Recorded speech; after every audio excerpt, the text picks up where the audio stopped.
ኦ ማይ ጋድ እናንተ ደግሞ ማን ናችሁ? አንቺን ጠይቅሽ እንጂ ማን ነሽ? እኔ ሊዲያ እባላለሁ፣ ግን ሊዱ ልትሉኝ ትችላላችሁ።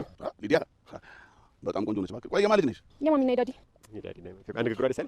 ይኸውልሽ ነይማ። ልቀቀኝ፣ እጄን፣ እጅ ቆሻሻ ነው። አው ስማ አንተ እባክህ እቺ ነው ከጄሪ በላይ በጣም ቆንጆ ነች። በጣም አነጋገር ወራስ አታስጨንቁኝ፣ ልቀቁኝ እንዴ! እኔ አዴና ብርሃን ጋር ነው የመጣሁት። እሺ የእናቴ ዘመድ ነሽ? አየህ ዘር ማንዘራቸው እኮ ቆንጆ ነው። ለዚህ ነው አንዴ ውበቱን እንደው ፍት ያደረገብሽ። እኔ በቃ እኔ አደጋ ነው ሰድሽ። አይ እኔ ደክሞኛል፣ አሁን እሷ ጋር መሄድ አልፈልግም። ሂዱልኝ። ምን ሰርተሽ ነው የሚደክምሽ? ነይ ነው ሰድሽ። ደግሞ አንተ ምን ቤት ነው? ቆይ እሷ ደግሞ ምንህ ናት? እኔ ቀይ መታ ነው ዘመዴ ነች። አሁን ትለቋት እንደሆነ ልቀቋት። ይሄ የእርጎ ዝንብ አትገባበት የለ ደግሞ እዚህ መጣ።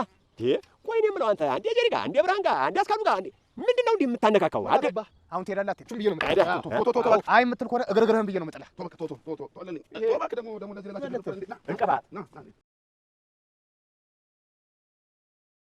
አደይ አባቷን ለማምለጥ ሩጫ የጀመረች ቢሆንም ይህ ጥረቷ ሳይሳካላት ቀርቶ በአባቷ እጅ ገብታ እሳቸው ለጌታ ልጅ መዳር እንደሚፈልጉና ይህ ፍላጎታቸውን በወቅቱ ማሳካት ባለመቻላቸው ቁጣቸውንና ውርጅብኛቸውን እያወረዱባት ይገኛሉ። አደይም እንግዲህ በዛ ስቃይ ውስጥ ሳለች አለልኝ የተባለው ግለሰብ አደይ በዛው በታሰረችበት እስካሁን ሲመኛት እንደነበርና አሁን ጥሩ አጋጣሚ ስለተፈጠረለት ያስገድዶ መድፈር ሙከራ ሲያደርግባት ቪዲዮ ማለቂያ ላይ ተመልክተናል። አደይ ለገንዘብ ብዬ የማልፈልገው ህይወት እንድገባ ለምን ታስገድደኛለህ አባቴ እያለች አባቷን ለማሳመን ብትሞክርም አባት ግን መስሚያዬ ጥጥ ነው ያሉ ይመስላሉ። እናትም በልጃቸው መታገት እየጸለዩና እየተጨናነቁ ይገኛሉ። እነ ዴቭ አደይን ፍለጋ ወደ ገጠር የዘመቱ ቢሆንም ቤት ሲደርሱ ግን አደይ በአባቷ እጅ ገብታ ነበር እየጠበቋት። በአደይ መታገትም የተጨናነቁ ቤተሰቦች በተለይ ሮማን እህትሽን ፈጥነሽ ካለሽበት ልታወጫትና ልትደርሽላት ይገባል፣ ህይወቷ መሰናክል ውስጥ መግባት የለበትም እያለች በእንባ እየታጠበች ስትናገርም ተመልክተናታል። ሰላም ጤና ይስጥልን ውድ ቻናል ቤተሰቦች እንደምናላችሁ ያላችሁበት በዓለም ዳርቻ ሰላማችሁ ይብዛ እያልኩኝ ዛሬም ሰራተኛዋ አደይ ክፍል 61ን የምንመለከት ይሆናል። አደይ እንግዲህ አባቷን ሽሽት እየተሯሯጠችና በዛፍ ስር እየተሽለከለከች ለማምለጥ ብትሞክርም እሷ ግን ጥረቷ አልተሳካላትም። አባት የራሳቸውን ፍላጎት ለማሳካት እንጂ ስለ አደይ መብትና ግዴታ የተረዱ አይመስሉም። አደይ ግን እዛ የመኖር ፍላጎት እንደሌላትና በገንዘብ ብላ ህይወቷን ማበላሸት እንደሌለባት እየነገረቻቸው ቢሆንም አባት ግን መስሚያዬ ጥጥ ነው ያሉ ይመስላሉ። አደይም ፍለጋ ጉዞ የጀመሩት እነ ዴቭም መንገድ ላይ ሊዱ እየተዝለፈለፈችባቸውና እንደ ደከማት በየመንገዱ እየቆመችና እየተቀመጠች አስቸግራቸዋለች።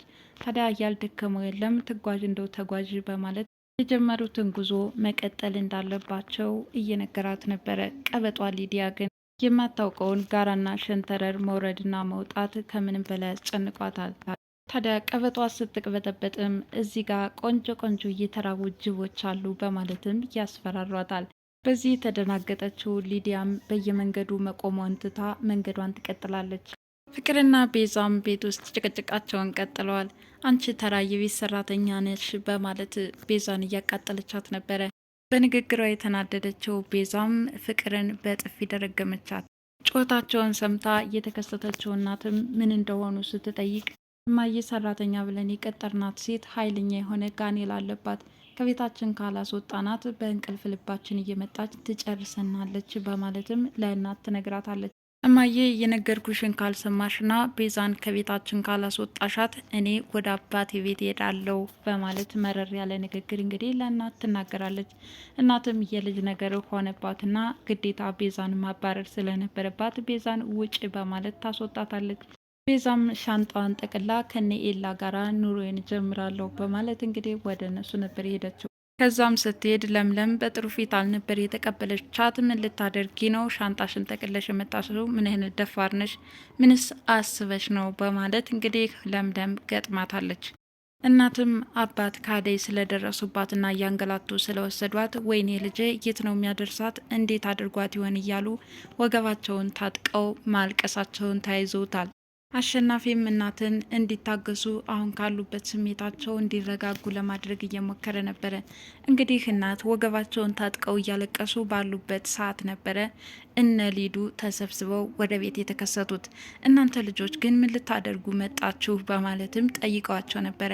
ተበጧና እንደ ልቡ የሆነችው ሊዲያ ግን አደይ ሞተች እንዴ በማለት ተናግራለች። እናትም ልጄን ገደለብኝ በማለት በልቅሷቸው ይቀጥላሉ። ብርሃኔም እንዴት መጣችሁ በማለት እየጠየቀች ነበረ። ታዲያ አደይን ፈልገው እንደመጡና ማግኘት እንደሚፈልጉ ቢናገሩም ደመቀም በቃ አደይ ከሌለችማ እንመለስ በማለት ለመመለስ ሲያስቡ አይ አንተ ከመጣህማ ዴቭና ደመቀ ንጉስ ሆነው አደይን ፍለጋ ይገባሉ ማለት ነው። ሊዱ ከእናታቸው ጋራ እንድትቆይ ያደርጋሉ።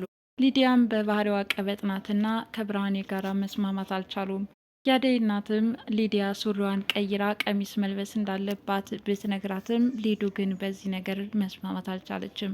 አይ ይህ አለባበስን የተመቸኝ ቀሚስ አልለብስም በማለት የለበሰችውን ሱሪ አውልቃ ቀሚስ መልበስ እንደማትፈልግም ትናገራለች። አደይ እጆቿና እግሮቿ በገመድ ታስረዋል። አቶ አለልኝና ጫኔ ወደ ቤት በመምጣት የጌታው ልጅ በስነ ስርዓት በወግ በማድረግ ሊድሩሽ ቢሉ አንቺ ግን አሻፈረኝ ያልሽበት ምክንያት ምንድን ነው?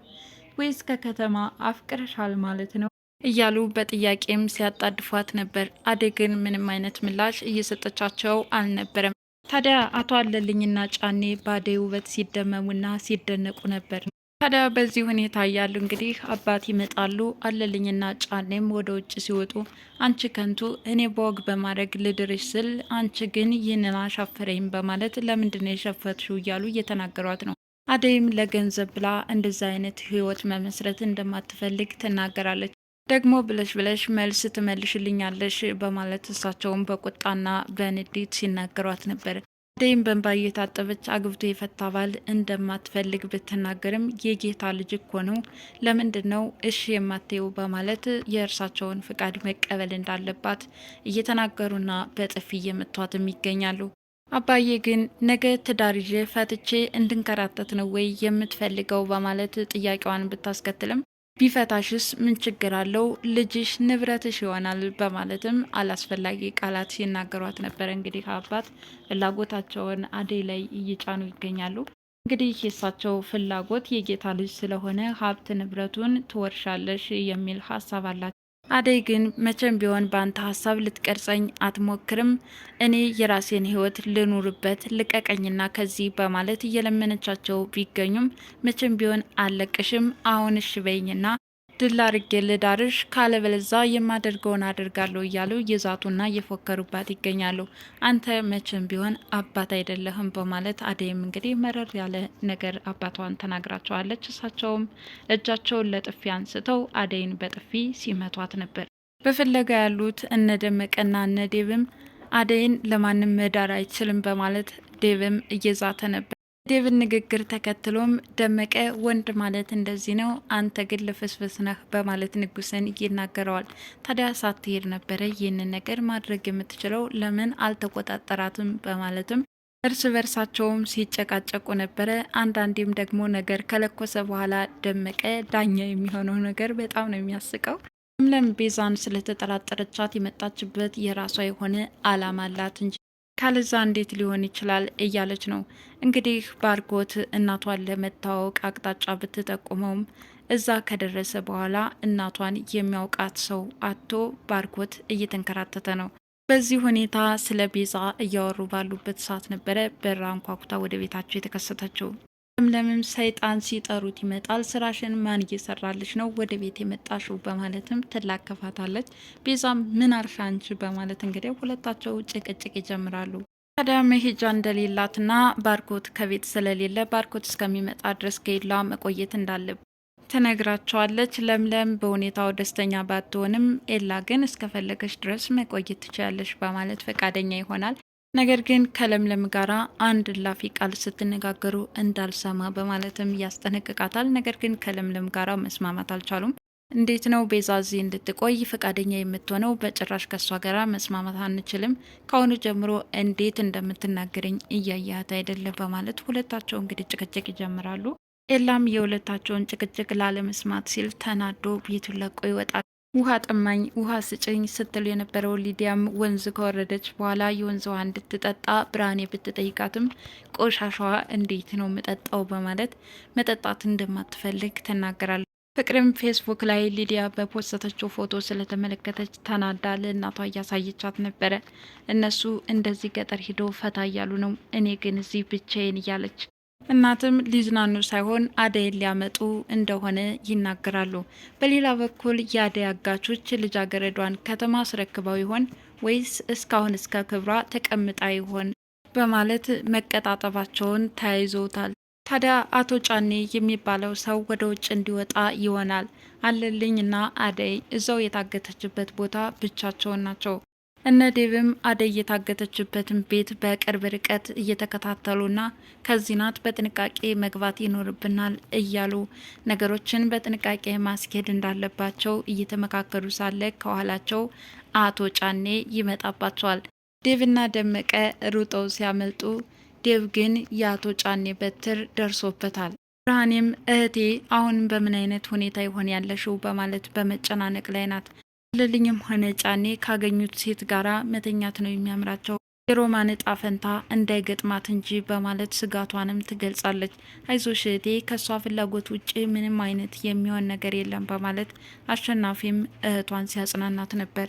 ታዲያ ብርሃኔም የሆነውን ሁሉ ለሮማን ልትነግራት ወደ እሷ ስትሄድ ሮማን ግን በጥሩ ሁኔታ ላይ አልነበረም ያገኘቻት። እያለቀሰችና በእንባ እየታጠበች አሁንም እየተጫወተባት እንደሆነና እጆቿና እግሮቿ ታስረው ብዙ ስቃይና መከራን እያሳለፈች ትገኛለች። ታዲያ አደይም የኔ ጣፈንታ እንዳይገጥማት ፈጥነሽ እህትሽን ልታድኛት ይገባል በማለት ከእህቷ ቶሎ እንድትደርስላትና እንድትታደጋትም እየመከረቻት ነበረ። በሌላ በኩል አደይ ከታገተችበት ሆና እድሜ ዘመኔን ያንችን ገላ ለመንካት ስመኘውና ስጠብቀው የነበረው ነገር ነው፣ አሁን ጥሩ አጋጣሚ ተፈጥሮልኛል በማለት ያስገድዶ መድፈር ሙከራ ሊያደርግባት ሲል ቪዲዮ ተቋርጧል። ምናልባትም አደይ ያስገድዶ መድፈር አደጋ ይደርስባት ይሆን ወይስ ጉዞ የጀመሩት እነ ዴቭ ደርሰው ያድኗት ይሆን? አብረን የምንመለከተ ይሆናል። ለዛሬ ሰራተኛዋ አደይ ይህንን ይመስላል። በቀጣይ እስከምንገናኝ ድረስ መልካም ጊዜ ይሁንላችሁ እያልኩኝ ለዛሬ ተሰናበትኳችሁ። አመሰግናለሁ።